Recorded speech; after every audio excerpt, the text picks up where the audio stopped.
Coming up on the Geo Habari podcast. Lately, we've seen some of the discussions going around on artificial intelligence, big data, deep learning, machine learning. But rarely do we get to hear such conversations in class. And I was like excited. And then I came in here and I'm like, oh, this is surveying. It's just that they've shifted it into like a fancy realm. Okay, I wouldn't call it a fancy realm. Like at first I was like thrown off. And then I was like, oh, so yeah. I feel like the curriculum isn't updated enough for how much change is actually happening in the field. So I've been applying to some master's programs, and you can see the curriculum is very current. It's big data, things that are current to right now, but our curriculum bado. If you had to describe your geospatial journey into like an album sort of cover, what title would you give it? We're here to amplify African tech stories and elevate technical brilliance. This is the Geo Habari podcast with Yariwo Kitio. Hi guys, welcome back to another episode of the Geo Habari podcast. This is really special, this particular one, because there's a couple of new things. First is I'm introducing a new co-host. And I'm really, truly excited about this. I have wanted to have a co-host for so long. And one of the reasons we couldn't roll out this particular segment is because of that. We are introducing the young professional segment into the pod. It's really an inspiration around our journeys into geo, what that looked like. What we're calling it the young professional segment is it's really an intentional effort that we are putting, and we're getting this feedback from the community around having more experiences shared from a very holistic perspective. We've looked at tools, we've looked at use cases, but there's also another bit of it that we rarely talk about, which is the journey from, class to career. What was that like? What does that look like? That's what the young professional segment is about. And I am so passionate about this particular segment. And the whole idea is just to embody our journeys by having all these different voices tap into the pod and share their experiences. So it's really a from class to career journey segment, and I'm truly excited about it. Allow me to hand this over to the new host, who is Linus Anari. Here's a reminder that if you find this content relatable, please subscribe, like, share, because it really helps us know what content to continue pushing out and create a better experience for our listeners. Okay, that's it. Enjoy. Okay, thank you very much, guys, for joining in. Kereen and Mary Mude. Welcome to the first episode of the Young Professionals segment. We were just having casual conversations about what we think is in our minds and letting it all out. And with us, we have the incredible minds of this particular field. We have, of course, Yariwo. There we have Mary. Actually, the interesting thing is that I actually knew about Mary's, the Student Association before I even knew of GESA. Yeah, before I knew of Nyabuti's proposition about GESA, I had already heard about Mary's from the Technical University of Kenya. And then we have Kereen. What's there to be mentioned that really hasn't been mentioned about Kereen? She is a graduate from the University of Nairobi, and she is trying to navigate through the post-uni wilderness. And that is why I feel like this is the perfect moment for us to have this conversation about the curriculum and pure unfiltered banter. So please just feel free, relax, nothing much. We're just having a casual conversation. Who knows? This is already a field where you might be paving the way for the next person. So, by the way, I've always been fascinated about a lot of things to do with Geospatial. Mary, just a quick opening question, okay? If you had to describe your Geospatial journey into like an album sort of cover, what title would you give it yourself, like from your experience through uni or even post-uni? So I think the title of the album will be Time of My Life. Why is that? Is it like because you had fun or stuff like that? Yeah, I think I've had so much fun along the way, and I would say it's time of my life because at the beginning I didn't know what geospatial is. Actually, it was just a coincidence that I got to select such a course, but I would say I've so far enjoyed most things about it. yeah, so I think I'm having the time of my life so far, and I hope it still continues the same way. Interesting. Out of coincidence, and you've been having the time of your life. Kiran, how would you describe, like, what's the title of the album? What what will it be? I would say a roller coaster. A roller coaster, the roller Yeah. coaster. Wow, that sounds like a band title already. Yeah. Yeah, my whole journey has been interesting. I really ended up in this field very randomly and then ended up loving it. And now I'm navigating post-uni, which is different from what I thought it would be. So that's why it will be a roller coaster.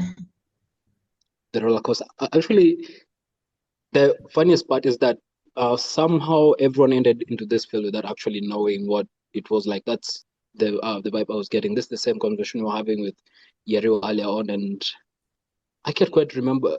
Yeriwa, how was your title again? I just remember that it was from Savara. Oh, the title of my album changes. Changes because Changes. it's been constant change. But yeah, that would be mine.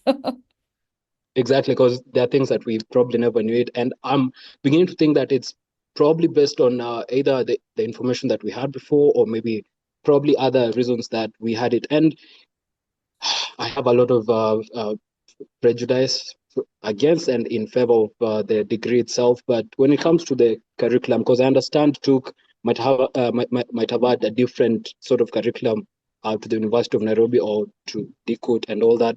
But if, let's say, you are in a position to change the curriculum, or rather to reimagine it, what would it look like?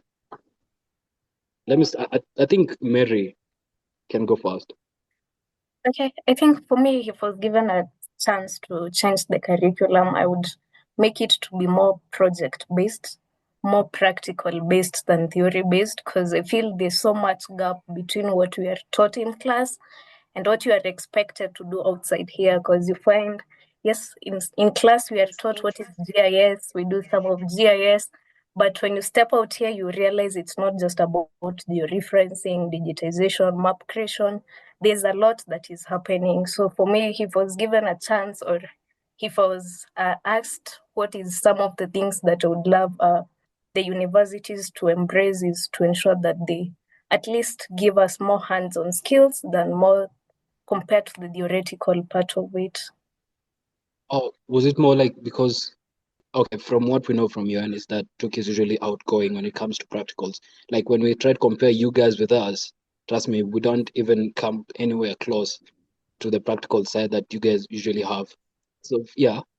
So I think when it comes to having most TUK students being well off on the hands-on skills, it's because we try to put our best foot forward. Like I would say, for example, some of the skills that I'm currently using in the job market, it's not something that I've gotten from the classwork. It's something that I've gotten to teach myself, or even get some online classes and do it, because if back in campus, well, I was still, yes, I graduated last year, November. So we find that mostly at TUK, we just got to be taught things to do with Esri products like ArcMap. But when you step out here, most of the organizations, they all want just open source tools. So you step here, they want you to do some automation. But you find, like, even when you're being taught some computer, yes, I did computer programming classes and computer science classes, but imagine writing a code on a book. Then you just come out here, you're writing some codes in the VS Code, you get some errors, you don't even know how to solve some of those errors.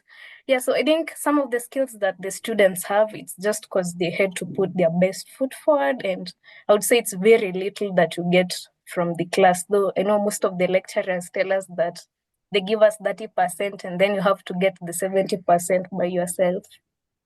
Yeah. So you reckon that you would reduce more on the theoretical part and revamp more on the practical side of it? Yes. So if it's programming, let people code. Then let's also embrace the open source way, because you step out here, most of the organizations just want you to use the open source tools. Actually, if I was even to compare with, I had like 20 classmates, but you find like maybe 2 or 3 people who stepped out of the university knowing how to use QGIS. Wow. Okay. Yeah.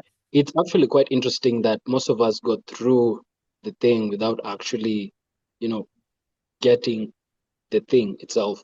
So you're saying that you are okay. We said that we are just special engineers, but the whole thing about open source and the paid software and everything, that's actually quite fascinating. And to move to Karen, but I do have my perspective about it, but I think that she has her own different perspective about it because we are from the different academic year groups. So I'd really, really love to hear her perspective about this. If it were you, Karen, like what aspect of the curriculum would you want it adjusted? Don't worry, I won't take this forward. I also agree with Mira about the practical and being more project based, but also I feel like the curriculum isn't updated enough for how much change is actually happening in the field.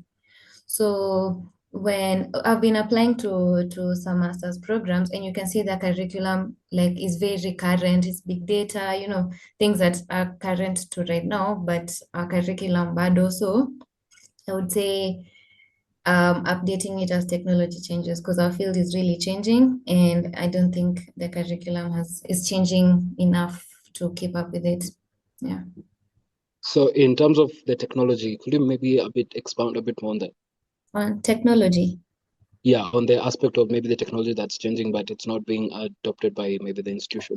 Okay, not even like technology, just even let's say programming. In second year, we had a computer programming module and we did Java. We didn't connect it to anything geospatial. We just like we're writing again, Kamiri, like we're writing it like on a book. In the exam, you write like you actually write the code, which is crazy. Yeah, so you just cram like how you go through a past paper and just cram like how like you just cram the test really. So if we did something, let's say if we did Python, because that's very relevant to our field right now, and you connect it to actual geospatial applications, that's what I'm saying. Like right now, a lot of people are using like automating your workflows, that's a direction the field is going in, and that's a direction the curriculum should also go in.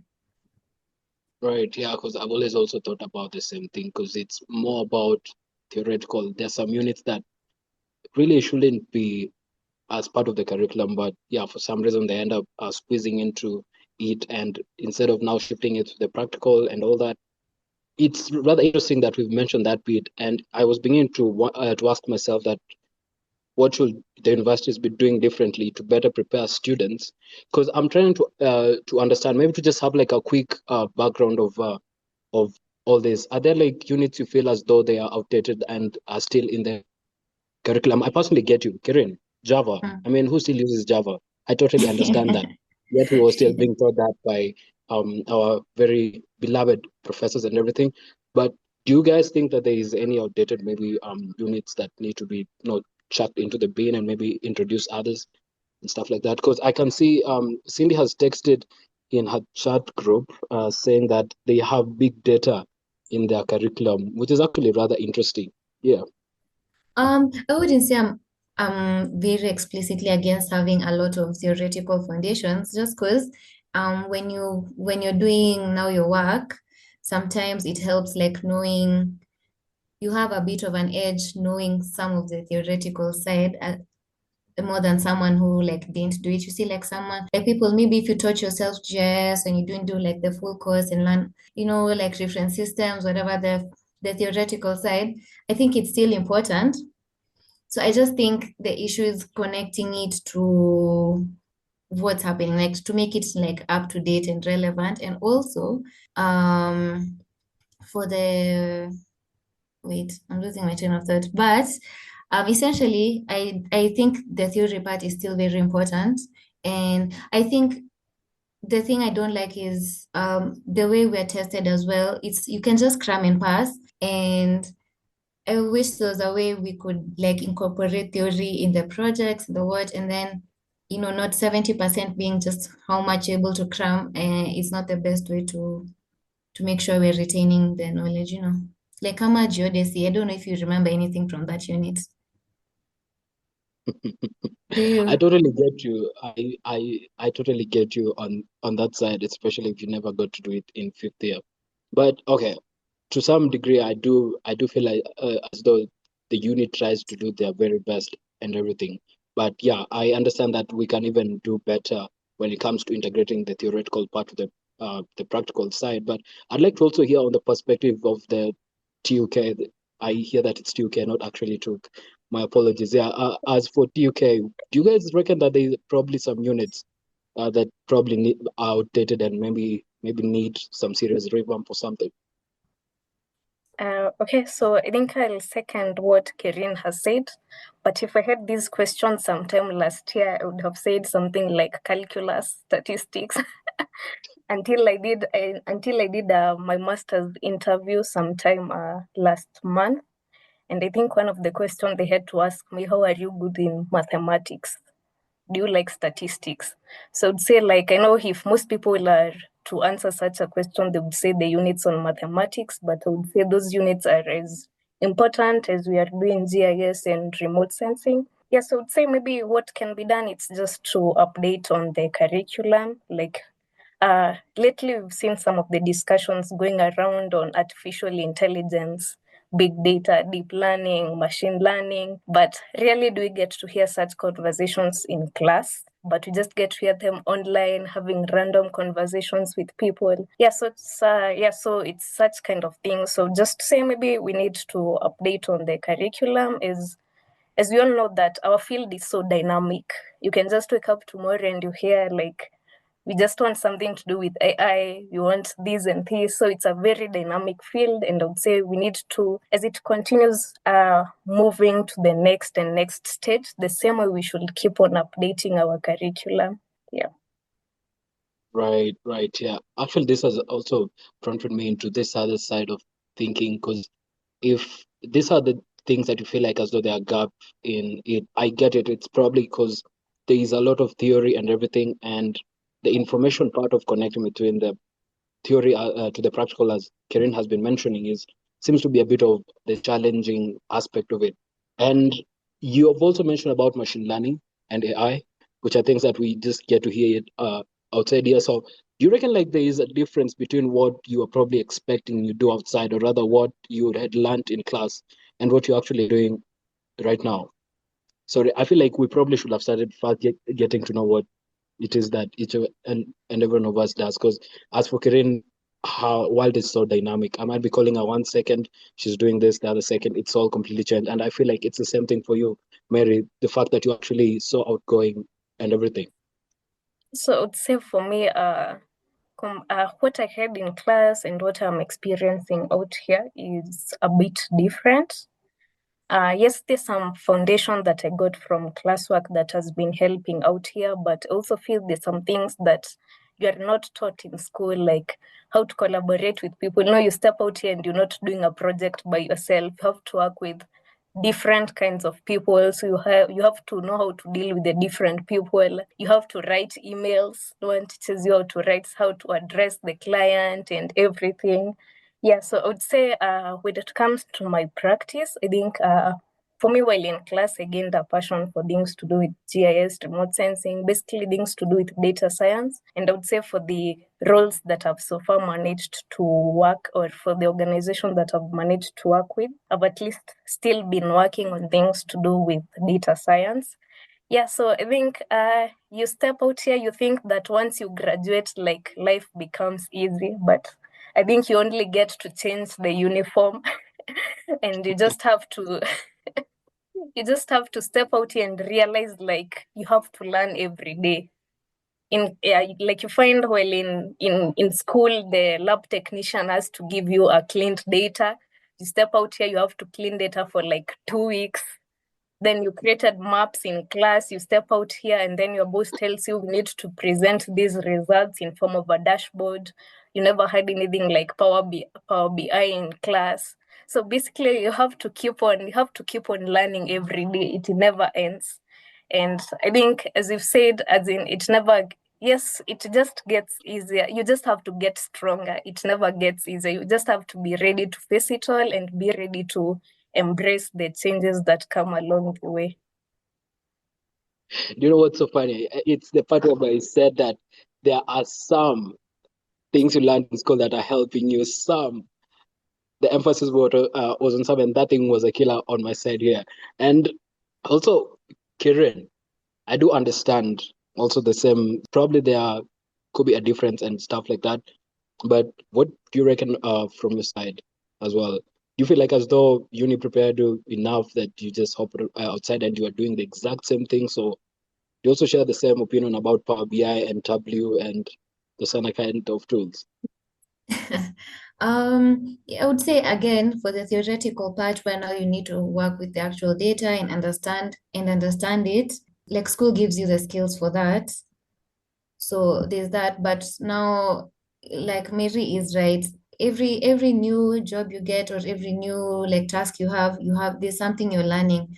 I don't think there's anything I've done since I finished that I haven't had to learn like a new tool, a new skill, like something new. So you just have to keep learning, which is the hard part.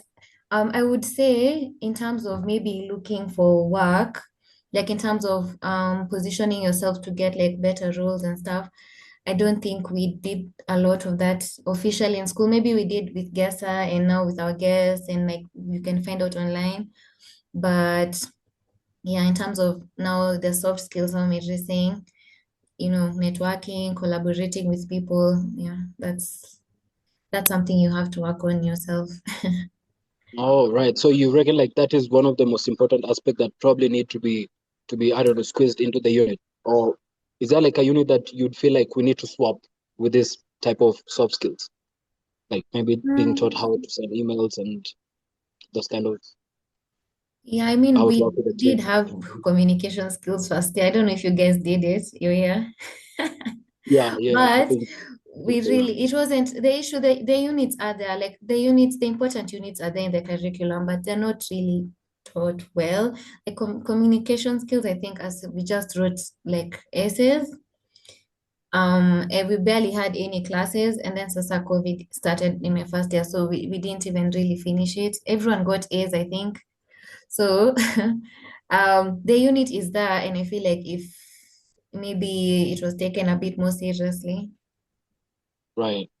Right. Mary, do you think that there is maybe a unit in your unit that maybe needs to be swapped with most of these soft skills? And if so, actually, how will they actually go about it? Because I'm thinking like we already are flooded with so many things that are in the curriculum. There's something really I've never really gotten to understand why the teachers, yeah, something like HIV/AIDS. We have to sit through an entire semester. An entire semester just be taught about HIV/AIDS. Whereas there are these other important skills that need to be, channeled into the entire curriculum. What do you feel? Are there like units in your unit that could have been swapped, and maybe how would they have gone about bringing this other side of it, like the soft skills, as you've mentioned, how to work with people, how to send emails, how to maybe communicate and stuff like that? Okay, so I don't know why for you and you are taught on HIV and AIDS, but for TUK we didn't have such a unit. But It's wait, Wow. sorry to interrupt, but I think it's been discontinued, Linus, because I don't think my brother did it. My brother is in third year. Oh, okay. Yeah, I think it was discontinued. yeah, so I think we also had our communication and critical thinking units in first year, but as we've said, I think there isn't that much emphasis on how you're going to make use of such a unit because you've just gotten into first year, you want to know what is GIS, and then you're just being taught something like how to communicate. So mostly we just do some of these units, you just want to pass without knowing how can it be of help to you after this. So I think while getting to do some of these units, we need to be shown where, like, people need to be, like, we need to understand why is this unit important in my career path, because mostly you find that students are just anxious. I want to know what is GIS. I want to learn about cartography, and most of the times that we found out we are missing on some of these units that we are taught in first year and second year. When you step outside the university, that's when you get to realize, now I understand why this unit was taught. Like I've said at first, I didn't understand why calculus was important.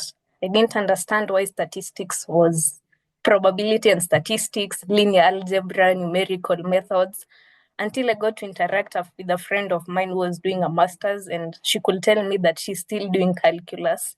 When I did my master's interview, I was asked how good are you in mathematics. I think the thing is they need to put an emphasis on how does this unit relate to what you are doing. Yeah. Oh, right. Yeah, because I completely get that, especially when also Karen mentioned something to do with geology. And I remember also in some aspect of, was it in engineering math, when we were learning about the linear regression and stuff like that, nobody had any idea of probably why we actually had to go so much deep when we are doing that, probably even in statistics and everything. But when you are probably seated in front of a Python script and you have to get a robust way of probably coming up with variables without actually depending on the ones that are there, that's when it actually hits you. So I'm guessing that you are suggesting that it needs to be more informative rather than just being taught as though it's just part of it. Am I getting it right, Mary?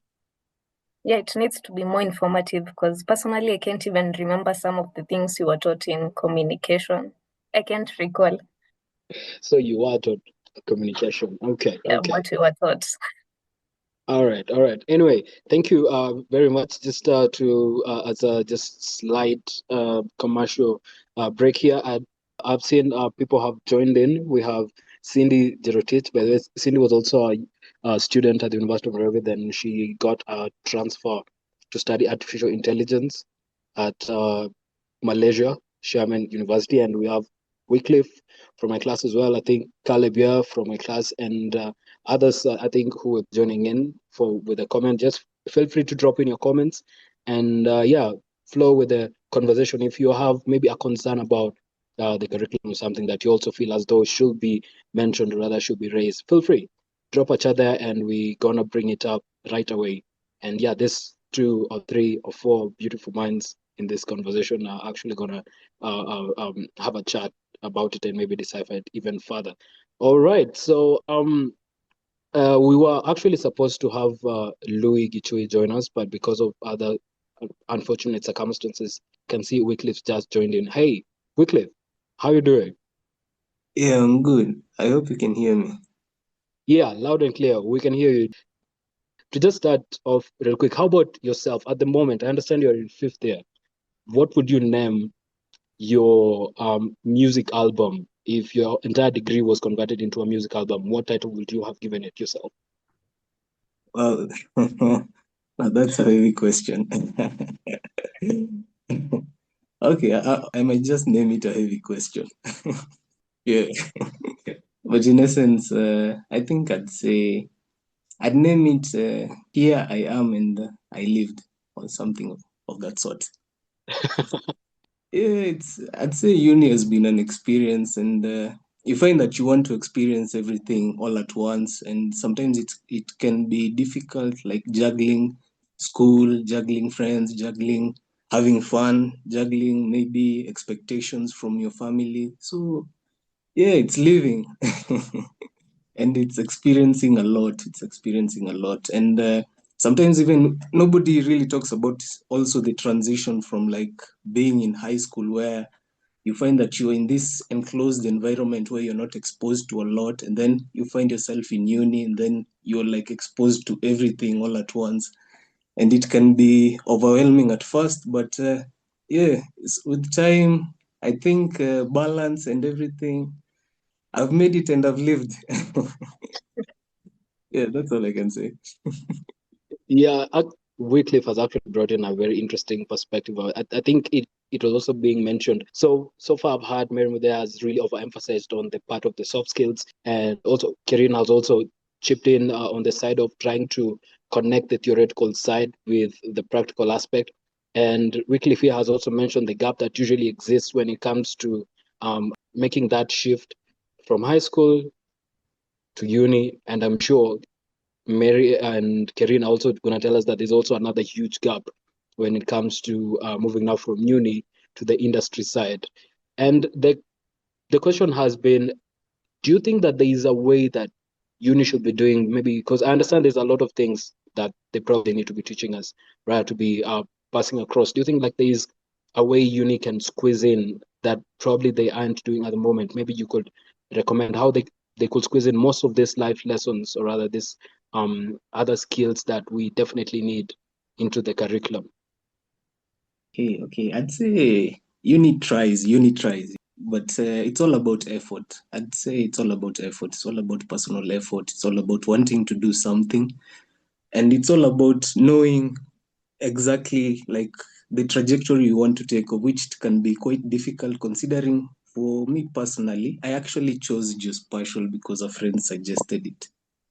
He was like, hey, this is one of the most marketable courses. I don't know, it's a new course. Actually, the words that he used exactly was, it is a new course. It's new in the market. And I was like excited. And then I came in here and I'm like, oh, this is surveying. It's just that they've shifted it into like a fancy realm. Okay, I wouldn't call it a fancy realm.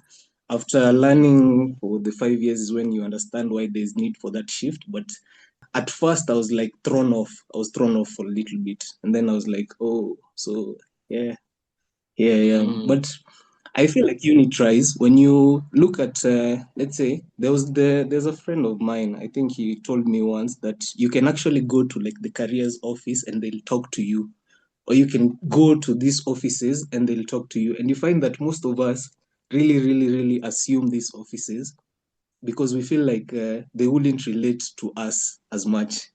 So there was also, I think there was a professor at one of these talks I went to, and he was like complaining that you guys really never come to talk to us. There's all these things that have been set up for you guys, and no one really goes there to talk. And he's like, we can't really force you. That's why they usually send the emails, and then nobody really takes the initiative because you feel like there's this aspect of, I know what I want, but in the end, you realize maybe sometimes I don't know what I want. So it's sort of confusing, but yeah, that's why I'm saying like it's a journey, and I'd call it a journey of discovery. It's all about discovering what you want, discovering the path that you need to take, discovering who you need to talk to, and all that. I think I'd go on and on and on and on about a lot of things. So yeah, back to you. Wow, thanks for that perspective. You've just also prompted in another thing when you've mentioned about the emails and how people actually don't get to read them. Don't you think that there is an issue there, guys?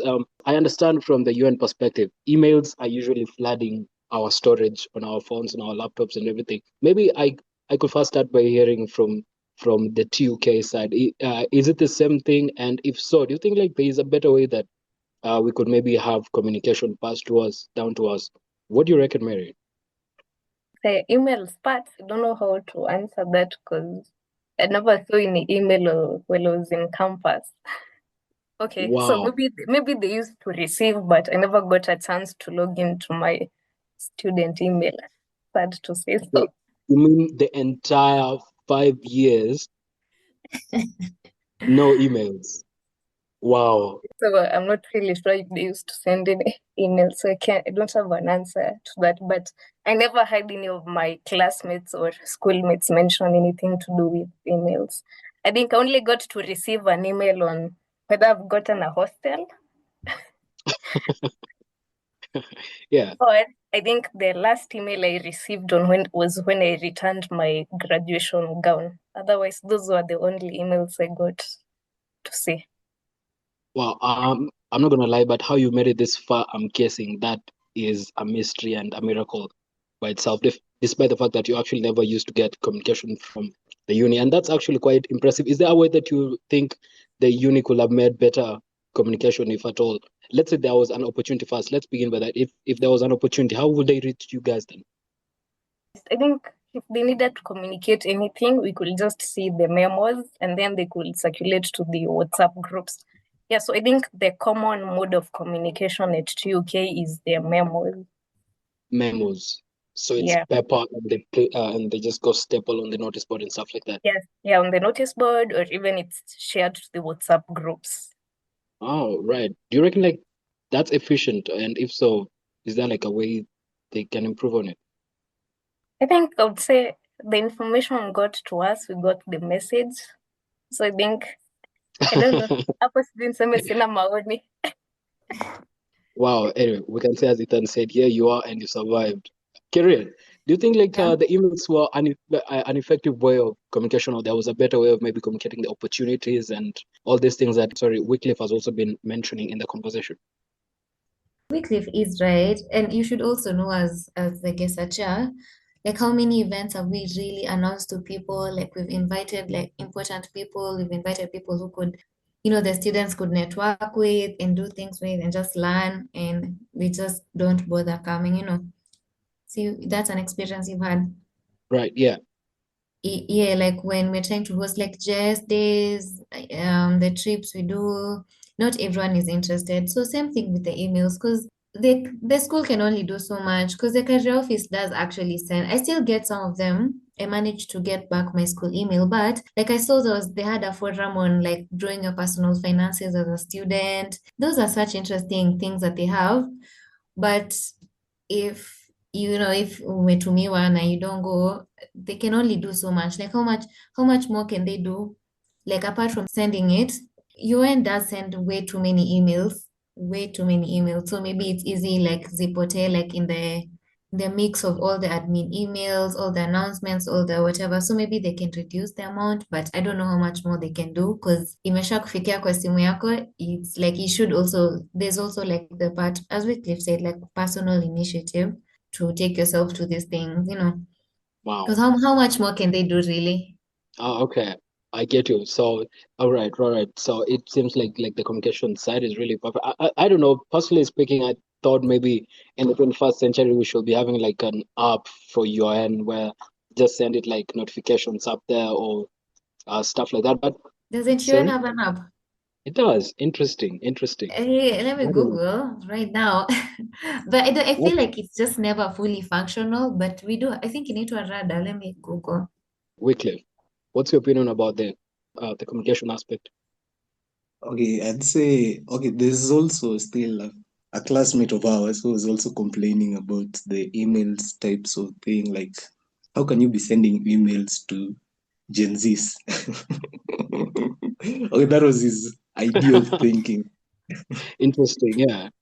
Yeah, Wow. because you find that actually most people, when you talk to most people, you find that they actually started even checking their emails when they're realizing that I'm about to get out of school, so I need to be serious.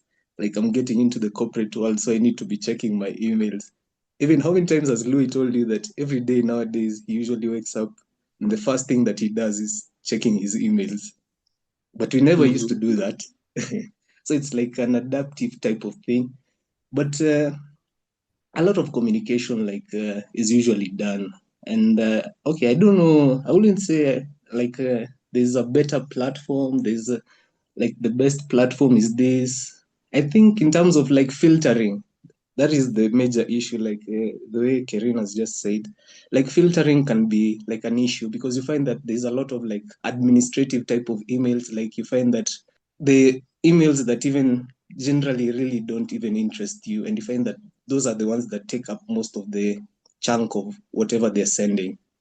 So if there was a way that they could filter, you find that there's these types of emails that would interest me and I know where to find them. And there's these types of emails that somehow they will interest me, but not that much, and I know where to find them. So I think filtering can be, that is the only thing that I'd suggest, like filtering. Wow, wow, yes. It was funny that you just asked that how can you send Gen Z's emails?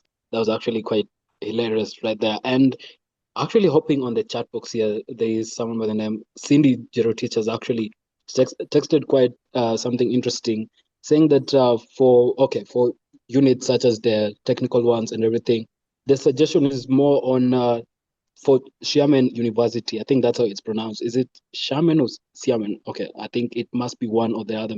And the grading distribution for something as technical as a programming unit is done on a way whereby it's 50% on group programming project. So a technical unit gets 50% like of the entire marks from a project, which is because it's technical, and 20% on your mini project, and 30% on Python theoretical work, which makes you to be, more technical and all that. Whereas I think she's suggesting that this is also part of the approach that she reckons that if the UN could maybe follow, rather than having a technical unit having the largest percentage in the examination, where you pop in and 70% of it you have to write it down on paper and stuff like that. I'm not really sure if that's it. Please correct me on the chat box if I might have gotten it wrong, but propose that that is probably what you are referring to. And then she goes on to say the email part is on individual effort. Fair enough. I got a lot of gems from the URN emails. Well, people from TUK, I am so sorry, but I hope you also got a lot of gems from the memos on the notice boards. And she also goes on to say, I tried to open all emails, and majority of us did not have notifications on for emails. If you open as they come, they never pile up. All right. Anywho, guys, I feel like as though time is really, really moving pretty fast. Yeah, time is really moving pretty fast. And just on a quick wrap up, okay? Just a quick wrap up, because we should be now finishing up before I can pass it back to Yariwo. If there was one single gem that you were to give to your first year self, what will it be? Let's start from the side of TUK. Mary, over to you. Yeah, so I think what would tell my first year self, if it's something of the sort. So my journey, it's a bit different because, as I said, when I joined, when I was doing my courses selection, at first I didn't know I wanted to study in Kenya. So when I did my selection, I knew I wanted something to do with earth or geography. Then when I got to campus, yes, I got a friend who told me there's something like GIS, and then I selected that course. So yes, I knew what I wanted. I knew where my passion was, but I didn't know the specific course that I should go with. So when I joined my first year, so for me, I was a bit more of an introvert. So I couldn't network with people. So sort of in the hostel class, and then I got a mentor, Dr. Francis Olo. So he gave me a chance to be sitting in his office. So if I'm not in the office, I'm in the hostels, and then I'm in class. So I remember one of the time he told me, and do you have friends? Do you socialize? So he told me it's not about academics all the time, but you also need to socialize. And then that's when I started socializing, and I got to become the GIS club president. And I think me becoming a leader has opened so many opportunities for me, because that's when I got to network with most people, and some of the gigs and projects that I've gotten to work on, it's just being recommended by people. Personally, I would say even some of the roles and some of the organizations that I've worked with, it's just because of someone I networked with, and there's an opportunity, you can just come. So just say, I would tell my younger self that networking has been always important. Putting your best foot forward, no matter how long it takes, it will always reward. So as you've said, put on the effort where you can, because that's the most important thing. You can do all the work, you can study everything, but when you step out here, things will be totally different. Yeah, so tell her that we are not yet at the end of the tunnel, but at least I can see some light. Yeah. Not at the end of the tunnel, but at least you can see some Can see light. some. Wow. Yeah. Lovely. Karen, if you're back to first year, Mhm. I would tell my first year self to put herself out there a bit more. I was also the same, like I would maybe just go to school, like I would do well in my exams, but that's not enough. Like you need to talk to people, you need to network. And same with me, really, like the most of the gigs I have done now, it's because of guest, it's because of being guest searcher and someone knowing you. And yeah, so I would say I wish she should put herself out there more. And also, like I would say like mentorship is also important. Like should have been more serious about getting mentors, you know. right? Yeah. So mostly about getting mentors and all that. And anywho, as a reminder, this has been a session of pure unfiltered banter about the curriculum and the uni life and everything. For those listening. Also, just as we also wrap up, Wycliffe Murugi, how about yourself? Oh no, that's an interesting question. My first year self. Okay, there's Yeah. this period I felt like I wasted a lot of time. Like I felt like I wasted close to like 6 months doing nothing, doing absolutely nothing. I'm usually still bitter about it till today. But yeah, Was that during the long pardon? holiday? Yeah. I actually used to tell myself that learn programming, and then I was like, I won't need it. Man, I'm learning surveying. I won't need it. So the only thing I'd tell myself is just take your time, upskill, and use your time wisely. Just that, use your time wisely.